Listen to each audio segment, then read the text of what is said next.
How you doing, Miss Patel? Okay, I've been really frustrated though. I have so many students that just don't do their homework at all. And I don't understand. This is their job and they don't do their job. Yeah, I have a lot of students that do that as well. That I think they should do their homework all the time because that's what they get paid for. Like, they are paying themselves to build themselves up. But do you have like a solution to this? Because I've been thinking, I don't know anything. Well, I mean, I'm thinking about like why this is so important for them, right? Like their goals for this year, which are their goals for their life. And like they want to do such great things. They're such amazing people, right? Our students are so great. But they're so lazy. Like, and what happens in the real world? Like, if they were adults, what would happen to them if they were lazy? They wouldn't be able to pay their bills, and then what would happen? Oh, if you can't pay your bills, the government's coming after you, and they're probably going to put you into some type of jail. Jail? Huh. You think we could make a fake jail at Rocket Ship, so to speak, for them to be in during enrichment and recess? I like that idea. I bet we could come up with fencing and space to make this worth it. How many kids do you think you would need to fit into jail? At least 15.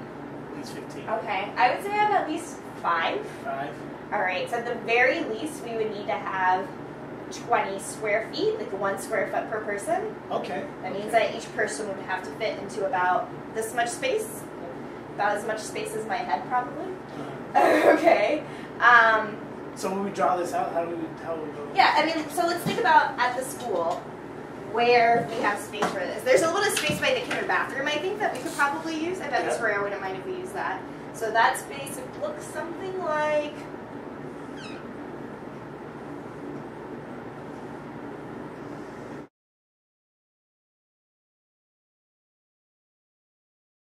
something like this.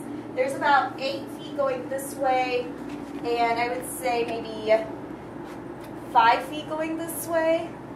3 feet are here, and 3 feet are here. And then I know that we could also move the dumpster out of the way, find a new place for that, and we could also put the cell there.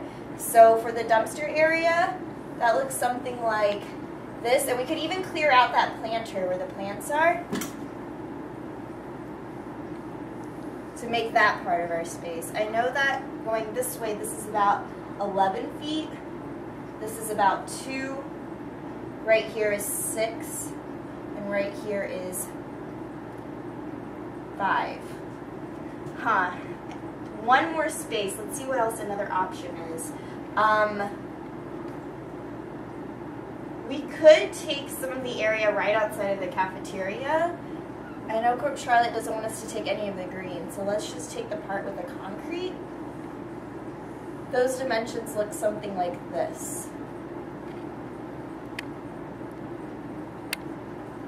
Alright, so we want to have the least amount of fencing so that we don't have to pay for too much fencing, but the most amount of space, just in case we want to put any of the 3rd graders in there, if any more 4th graders fall into the same trap. Right? So these sound like some pretty good area perimeter problems. What do you say, Mr. Leek? Great.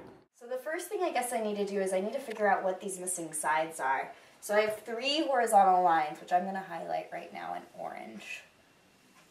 We're going to call this one for the time being X. So 3 plus X all together makes 8. If I use my fact families here, then I can use the inverse operation.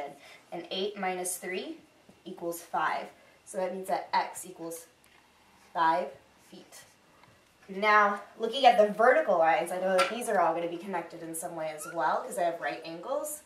So I have 5, 3, and Y. So 3 plus Y, those are the 2 shorter sides. Together, they make 5 feet, which means that to find Y, I could use the fact family. 5 minus 3 equals 2, which means Y equals 2 feet. So now that I know all of the missing sides, it makes it much easier for me to figure out how much space I have inside, which is the area, and how much space is around, which is the perimeter. So, thank you, Ms. Patel. I know now that we know our dimensions, what we need to do. That's for the outside, for the perimeter. Now, to find out the perimeter, I know how to add all the sides together to make sure that we know what our fence will be. Like, what will we fence these kids in? These kids are not doing their homework.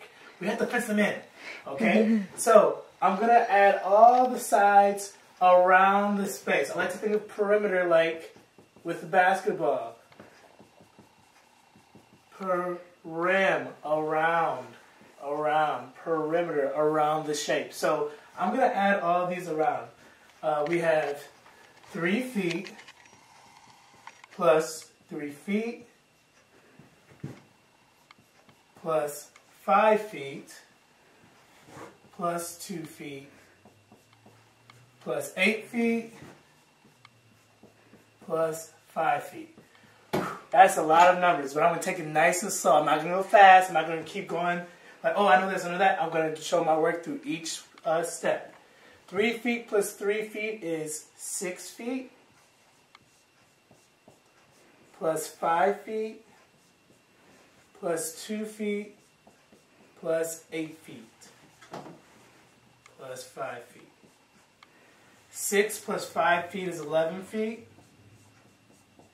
plus 2 feet plus 8 feet plus 5 feet. I'm going from left to right. Order of operations, left to right. 11 plus 2 is 13, plus 8 is 21. So these three will give us 21 feet, plus 5 feet, which equals a total of 26 feet. So for that electrical gate that we need to make sure the kids don't try to climb over, we need 26 feet of it. Okay, to make sure that we are enclosed here. And it will be electrified, and to make sure that they will, shock if they try to climb over it. So now, that's the great part. We have our fencing. We have this stuff around it. We know exactly what we need to put to make sure that they can't get out. Now we have to see how much we can fit in here. How many students can we fit inside this thing? So I know if I want to figure out what's inside of a shape or inside of a place, I have to find the area of it. Okay, usually I would say, oh my God, length times width. But here, this is an irregular shape. So I know, what do I need to do? I need to break it into, that's right, Legos. I have to break it into Legos. Okay, so I see that we have 2 familiar shapes here. I have 2 rectangles available. Okay, so I like to break my Legos off right here. As you know, that dash line lets me know that I'm breaking this off. And it's going to be in 2 different shapes. I have a shape here and I have a shape here. Okay, so I'm going to break these off into 2 different shapes. This is the first shape I'm breaking off to the right. This is the shape we have. It's a total horizontally 8 feet and vertically 2 feet. And now the next one I'm going to break off and I'm going to put it so I can work with it is over here. Breaking it off. The top is 3 feet. 3 feet. Now we all know what our formula is for area. Area equals length times width. Okay? So now I have to just multiply these two together. 8 times 2, I know is 16. And it's going to be 16 feet squared. Okay? Because we're multiplying together trying to find that area in the inside. So it's squared. 15, so it's 2 feet. Also here, 3 times 3 is 9 feet. Okay? So now I look at it. Usually I think like, oh, okay, I found my answer. 16 feet squared. Is that right? No, it isn't. It isn't right. It isn't right. Thank you, Tar Heel Spartans and Badgers, for saying no, it isn't. We have to add them to, yes, together. So, this is 9 feet squared. 16 feet squared, we add them together. We have 25 feet squared. So this is our area. So we can fit, if we need 1 feet for each student, 1 square feet, then we can fit 25 kids in here, Ms. Patel. So I think we have enough. I think you're right. Especially for 3rd graders.